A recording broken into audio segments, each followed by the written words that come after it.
I don't exactly know why I'm writing this, but now that the events are over and done and I've moved on, maybe it will help someone. In February 2018, I, 30M, discovered my 30F wife's affair after we had been married for 3.5 years. I had a contract job that involved a lot of travel at times, but also allowed me to work from home when I was back. My wife had a very well-paying job as a director of a technical sales firm. We had what I would describe as a really good marriage, although things had gotten a bit strained from my being away on work trips and her working longer and longer hours.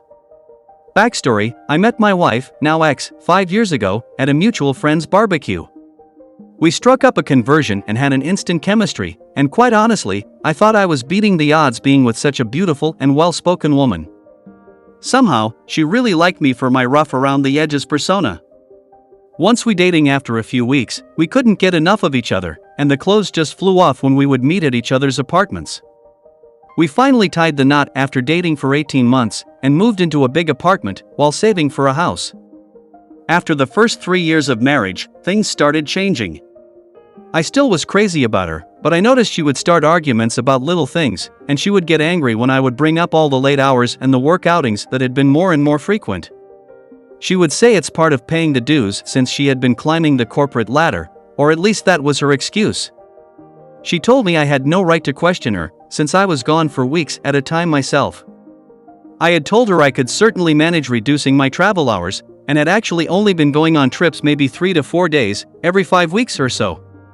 These arguments were very circular, and never had a resolution.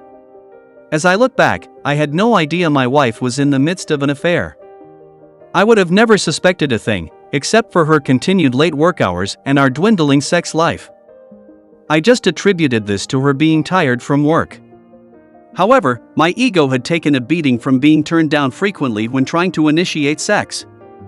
I didn't see the secretive texting that I read about, but then again, she had a company cell phone and she could have been using it, since she spent a lot of time in our spare bedroom that she would use as a home office. It was around September of 2017 when Kathy started coming home after work, and then head off to a work engagement for the evening. This went from 1 evening a week to more than 3 evenings a week. I'm not that jealous by nature, but there is no way she would go unnoticed, and I know she would have to fend off some of the men at her office. She only seemed to be interested in work, but she was working with more male executives than female. My first suspicion of her cheating occurred a month before D-Day. She had stopped off at the store before coming home. She asked me to help with the groceries. While I was grabbing a couple bags from the back seat of her car, I noticed something pink glinting from just underneath the front passenger's seat. It was one of my wife's bras. I recognize it as hers, since she liked the ones from a particular apparel store. In retrospect, I now realize the reason for the red flag with the bra. When she gets in the mood, she always takes off her bra first, from underneath her clothes. I don't know exactly why, but I instantly just had a sinking feeling in my gut when I saw this. I could not rationalize what her bra was doing under the seat. I just left it there under the seat. It almost made me sick, and my heart must have been racing like crazy, because when I returned to the kitchen with the bags, Kathy asked if I was okay, and that I looked like I had seen a ghost. I just brushed her comment off.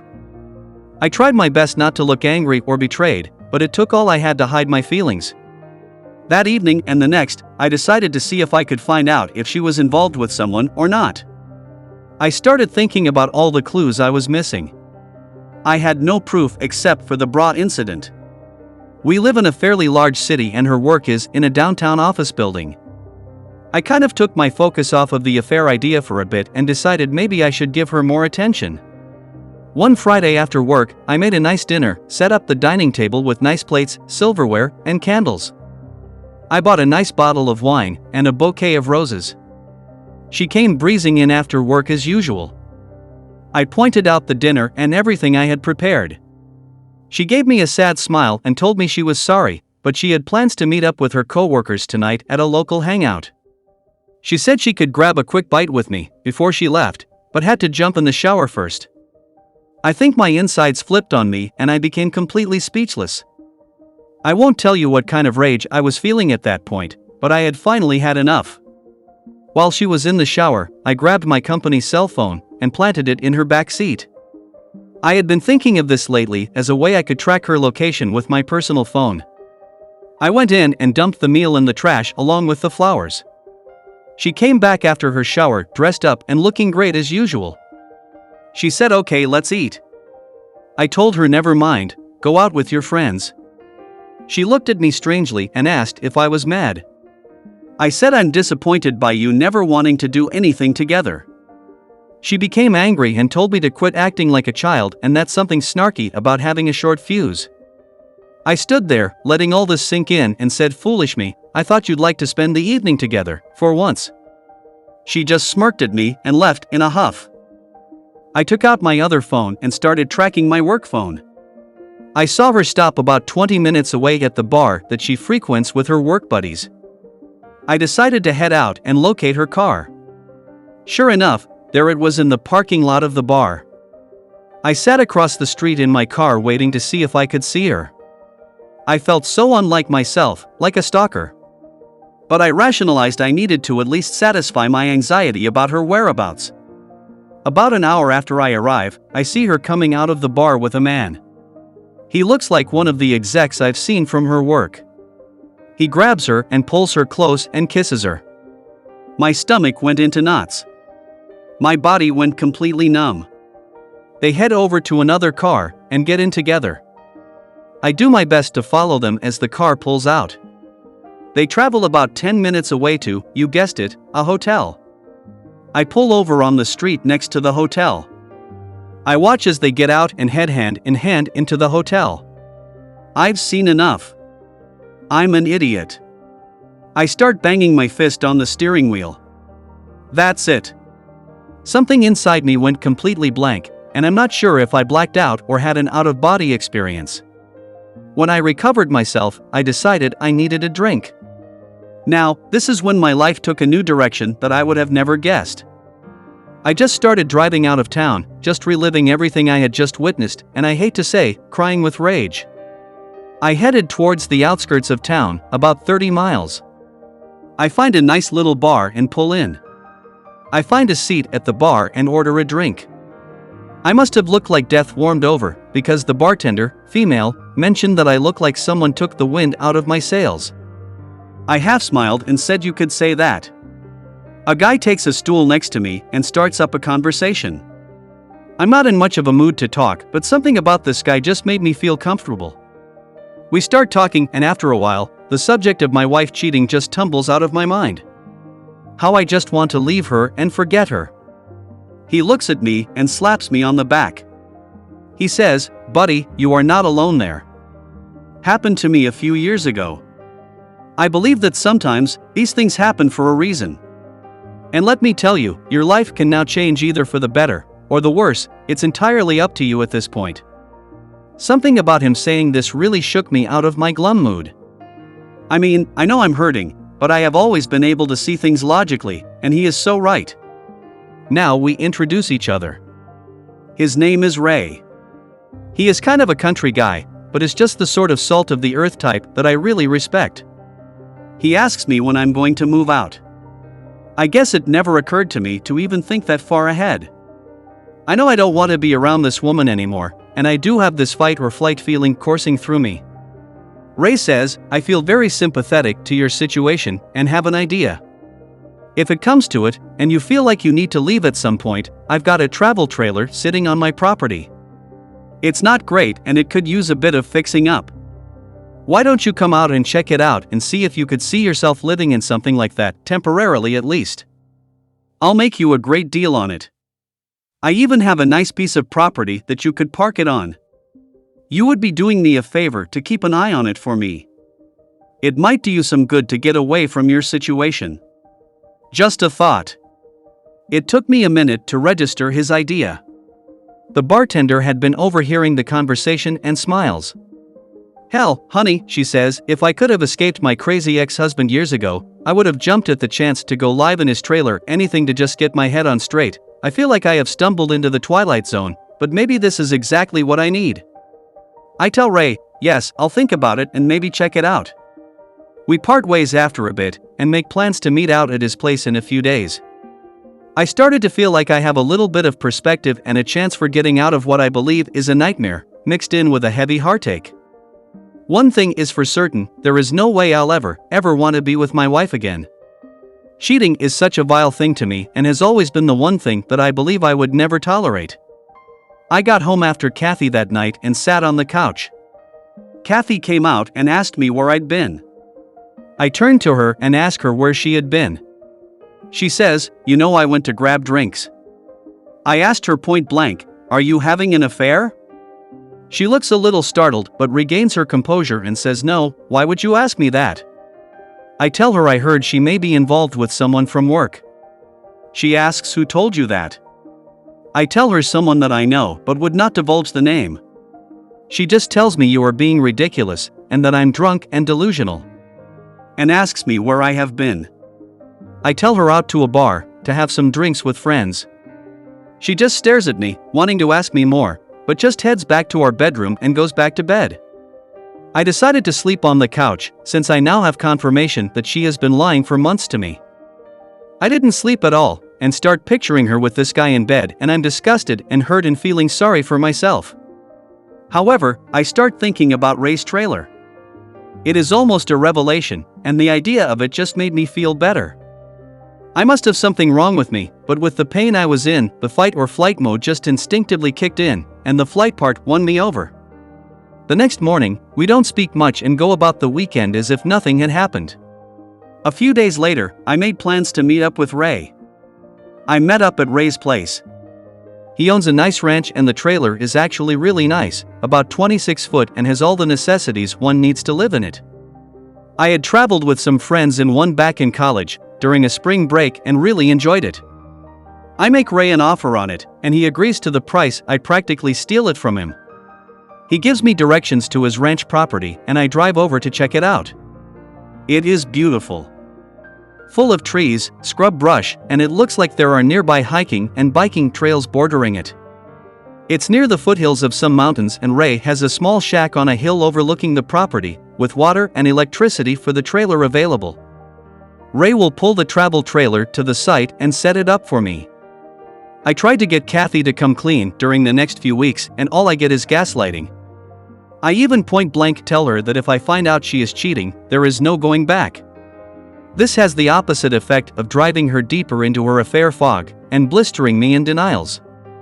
The denial is so bad, it almost made me laugh. I have no physical proof of her cheating and kick myself for not at least taking some photos of the two of them. As I go through this mental agony, I come to the conclusion that I want out of this marriage. Rather than let Kathy know how I feel about things now, I just start making plans. I started stealthily taking my belongings out of the apartment while she was at work and moving them over to the trailer. This at least makes me feel like I'm taking action. I did notice a change in Kathy during this time and has been acting nicely around me. But in my mind, too little, too late. As she continued her little company outings after work, I decided I too needed a break. In fact, as she was heading out for the evening, I also got dressed around the same time. She looked at me and asked where I was going. I just said I was meeting up with some friends. She started to ask, and I just told her she didn't know them and she wouldn't enjoy all the shop talk. This is exactly what she would tell me when I would ask if I could join her at one of her office outings. She kind of had a hurt look on her face and says, "Okay, have a nice time." I said I definitely would. Between working on the trailer and meeting up with Ray at the bar, I have started to make more friends. In fact, it has led to some fun times with a great group of Ray's friends and family. And in case anyone asks, I decided I would moderate my drinking, so I don't develop any bad habits. It would be so easy to drown myself in pity. About this time frame, Kathy tells me she has to go on a trip for work the following week. I ask her who is all going and she tells me the executive team and some department heads. I just look at her and tell her I hope she has a really great time with her boyfriend.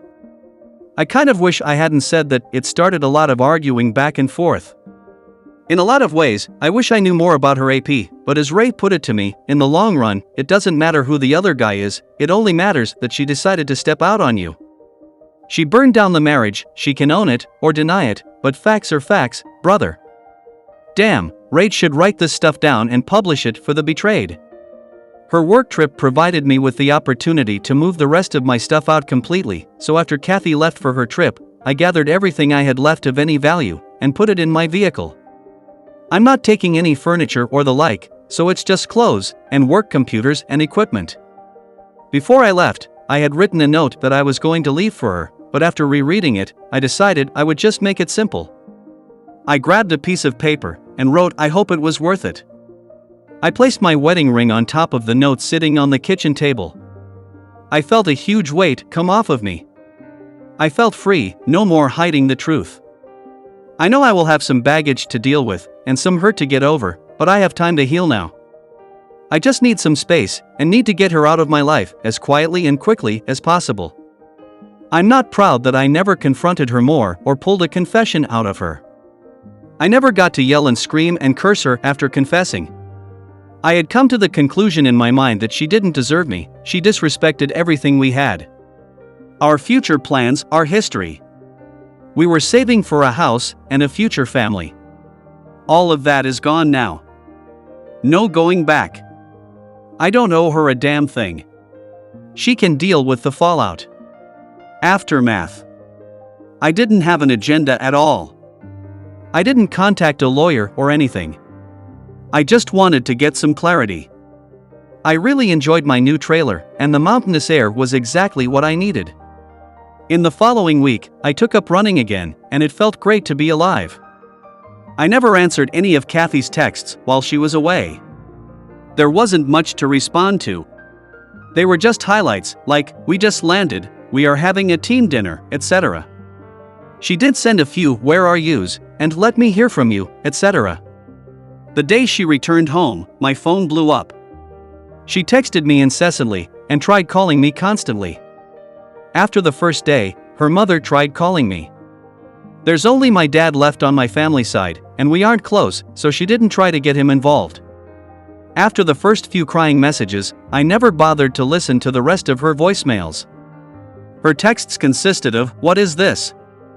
We need to talk. I don't know what you think you know, but there is nothing going on. I'm not involved with anyone. I'm not having an affair."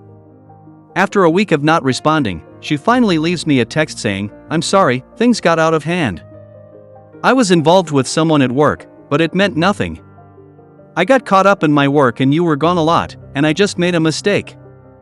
I was going to end it, a mistake?" This was the confession I had been seeking all along. For some reason, it just made me dislike her even more. Why couldn't she be honest? This wasn't the woman I had dreamed of building a future together. And mistakes don't last for what, 6 to 8 months or a year? At one point her pleading for me to come back and work on the marriage became pathetic. She quit bothering me for a couple weeks. I still refused to answer her. I did not want her to pry anything out of me where I was living. I did not want this woman ruining my sanctuary. Then one day, she started sending me angry texts like, "You are a coward. You won't talk to me. You don't care about us. Please come home so we can talk. Where are you? I can come to you. Damn it, Paul, please, let's talk and fix things." I don't remember all the messages, but they all seem to be excuses and very little in the way of apologies. I let it all go in one ear and out the other. I finally changed my cell phone number. Update, June 2018. Kathy sent me an email telling me she had retained a lawyer and was filing for divorce. I sent her a reply that said, "Okay, sounds good." This resulted in a flurry of emails demanding I come see her, and so forth. She realized this wouldn't get her anywhere, and after a while, she just wrote that if I agreed to an uncontested divorce, she wouldn't bother me anymore. I agreed, and several months later, finally, I was truly a free man. I never had to see her after I left our apartment. No closure for either of us, but it seemed like that was more important to her than to me. For a few months, I did think of her sometimes, and yes, the pain would appear out of nowhere, like if I heard a song come on the radio that we used to listen to, etc. But eventually, I just stopped thinking about her. Update 2. Well, I am officially divorced. Things are really good now. As a matter of fact, I met a great girl. I was out on a run on the trail just down the hill from where I live. I helped her change a flat tire and we really hit it off. She is amazing and cute as hell, though a few years younger than me. She loves my lifestyle and calls me her mountain man. I'm in no hurry to get serious, but I'm not about to give up on women completely. I'm still up here in the trailer. I have no plans to change anytime soon, and I've simplified my life quite a bit. I love the outdoors. It helped me get over my ex-wife, the heartache, everything. I know everyone handles these things differently. I was lucky to not have children yet, and was only into my 3rd year of marriage, so I think I did what was right for me. You don't have to live your life with a cheater. If something like this happens to you, please, just don't dwell on it, just move on with your life. It gets better after you work on yourself. I wish everyone the best life they can have. Thank you for watching.